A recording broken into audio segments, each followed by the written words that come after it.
আল্লাহ রাব্বুল আলামিন সুন্দর করে বলেছেন, ইয়া আইয়ুহান নাবিয়্যু ইন্না আরসালনাকা শাহিদাও ওয়া মুবাশশিরাও ওয়া নাযীরা।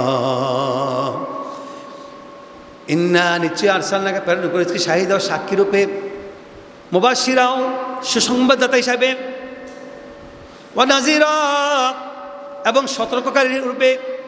অর্থ আল্লাহ রাব্বুল আলামিন তার বন্ধুকে সুসংবাদদাতা হিসাবে, সতর্ককারী হিসাবে, সাক্ষী হিসাবে আল্লাহ রাব্বুল আলামিন তার বন্ধুকে প্রেরণ করেছেন, অন্য কোনো উদ্দেশ্য নয়। এরপর আল্লাহ রাব্বুল আলামিন সূরা আহজাবের ৪৬ নম্বর আয়াতে আল্লাহ রাব্বুল আলামিন এত সুন্দর করে বলেছেন, ওয়া দাইয়ান ইলাল্লাহি বিইজনিহি ওয়া সিরাজাম মুনীরা। আল্লাহু আকবার। ওয়া দাইয়ান ইলাল্লাহি, আল্লাহ তাআলা তাকে দায়ী হিসাবে, ইসলামের জন্য প্রতীক হিসাবে, দায়ী হিসাবে আল্লাহ পাক সৃষ্টি করেছেন। বিইজনিহি ওয়া সিরাজাম মুনীরা, বিইজনি সিরাজাম মুনীরা, একটি প্রদীপ হিসাবে আল্লাহ রাব্বুল আলামিন, একটা আলো হিসাবে, একটি বাতি হিসাবে আল্লাহ পাক অন্ধকার থেকে যাতে করে আলোর সন্ধান দিতে পারে, সেজন্য আল্লাহ পাক আল্লাহ রাসূল সাল্লাল্লাহু আলাইহি ওয়াসাল্লামকে প্রেরণ করেছেন। আল্লাহু আকবার। ওয়া দাইয়ান ইলাল্লাহি বিইজনিহি ওয়া সিরাজাম মুনীরা। আমার ভাইরা, এরপরে আল্লাহ রাব্বুল আলামিন আরেক আয়াতে বলেছেন, যেমন সূরা সফের ৯ নম্বর আয়াতে, ওয়াল্লাযী আরসালা রাসূলাহু বিল হুদা ওয়া দীনিল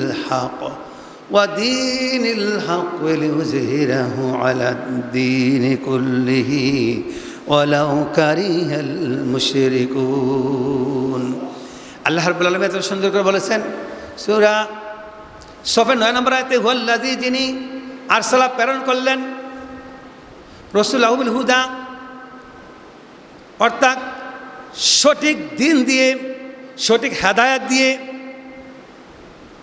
ওয়াদিল হক এবং সঠিক পথ দিয়ে, সঠিক দিন দিয়ে, হেদায়েত দিয়ে আল্লাহ রাসূলকে একমাত্র প্রেরণ করেছেন। কেন?